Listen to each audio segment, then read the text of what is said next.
नमस्कार, आप देख रहे हैं एटीएन समाचार और मैं हूं आपके साथ मानवी ठाकुर। जनपद मैनपुरी के जिलाधिकारी अंजनी कुमार सिंह ने 16 दिन पूर्व बिना शासन आदेश आरओ कोर्ट को अचानक बंद कर देने के बाद न्याय प्रक्रिया समाप्त हो गई, जिसके कारण लंबित समय से चल रहे राजस्व विभाग के मुकदमा को नहीं सुना जा रहा है और न ही उनकी तारीख दी जा रही है और न ही पेश किए जाने वाले दावे किए जा रहे हैं, जिसके कारण लोगों की समस्या बढ़ गई है। सारी समस्याओं को लेकर मैनपुरी कलेक्ट्रेट अधिवक्ता लगातार 17 दिन से जिलाधिकारी कलेक्टर पहुंचकर संघर्ष कर रहे हैं। इसके बावजूद भी जिलाधिकारी के कान पर जूं तक नहीं रेंग रही है।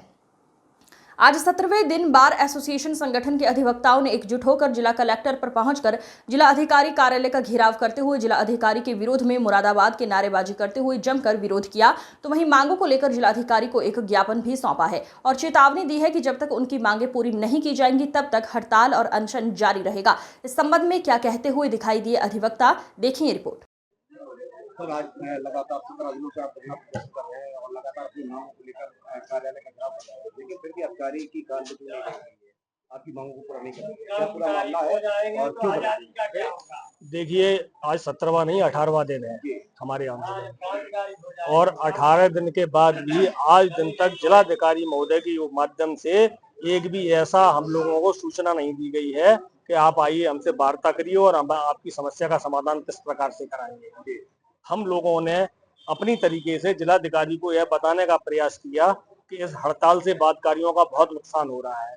कलेक्ट्रेट परिसर में 11 कोर्ट है, किसी भी कोर्ट में न्यायिक कार्य नहीं हो पा रहा है, सीधा प्रभाव बादकारी पर पड़ रहा है।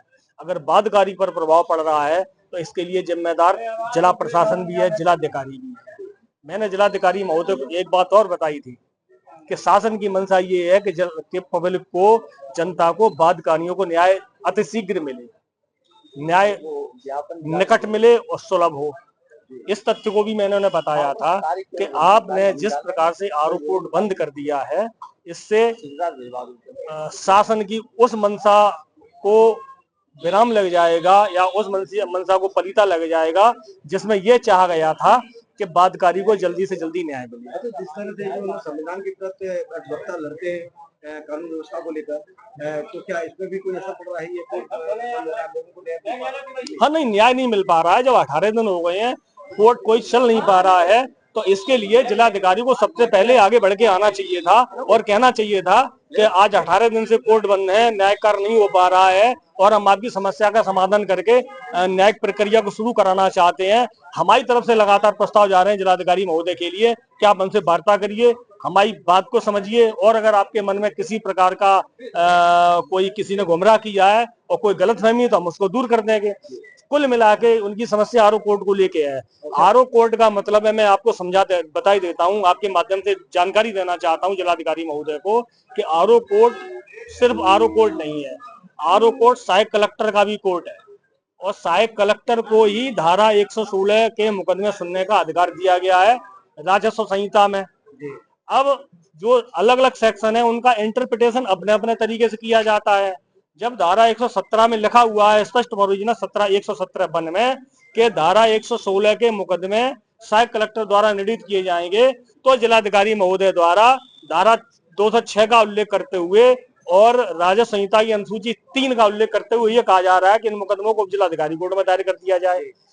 एक प्रोविजन पे अटकी हुई है उनकी सुई, इससे आगे वो देखना नहीं चाहते हैं। अच्छा, कुछ भ्रष्टाचार भी किया गया है, बताया तो आया तो शासन द्वारा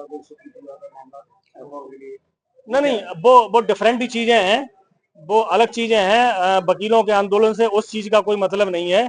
बाकी की तो तमाम चीजें आरोप लगते रहे थे। सरकारी धन का जो गबन हो जाता, बंदरवाट हो जाता है। हमारे एक अधिवक्ता साथी ने वो गबन के बारे में कहा था कि यहाँ पे उपभोक्ता फोरम की भवन का निर्माण 2015 में आरंभ हुआ था और उसके लिए बड़ा बजट आया था, तो वो केवल फाउंडेशन बना के और वो नींव भर के छोड़ दी गई है। उसको लेके बार बार ज्ञापन दिए गए हैं तो उस पर कोई कार्रवाई नहीं हुई। तो इन चीजों को तो साथ में संज्ञान में लाया जा रहा है कि भाई आप उनको भी देखिए। कुल मिला के अभी अधिवक्ताओं का कहना ये है कि अगर सहायक कलेक्टर का कोर्स शुरू हो जाता है तो बादकारियों को न्याय मिलेगा। और हम अपना तर्क इस साथ भी देते हैं, जैसे जिलाधिकारी महोदय का कहना ये है कि आप अपने मुकदमे को जिलाधिकारी के कोर्ट में दायर कर दीजिए, ठीक है, वो विकल्प दूसरा है। लेकिन हम जो जिले की भौगोलिक स्थिति है, जिस प्रकार से तहसीलों का गठन किया गया है, कई तहसीलें कई गांव ऐसे हैं, मौजे ऐसे हैं जो मुख्यालय से 1, 2, 3 किलोमीटर के दायरे में हैं और उनकी तहसील 20 किलोमीटर दूर है।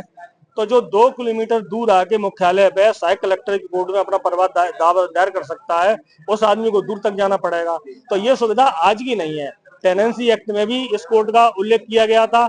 उसके बाद जब टेनेंसी एक्ट खत्म हुआ 1950 में जमींदारी विनाश अधिनियम लागू किया गया, अलग अलग उसके परिवर्तन भी किए गए, तो तब से ये कोर्ट चला आ रहा है। सर ये प्रदर्शन कब तक जारी रहेगा? ये प्रदर्शन हमारे हाउस ने निर्णय लिया है कि जब तक डीएम साहब हम लोगों की से वार्ता करके हमारी समस्या का समाधान नहीं करा देते हैं, तब तक इस प्रदर्शन को, इस आंदोलन को हम लोग लगातार जारी रखेंगे।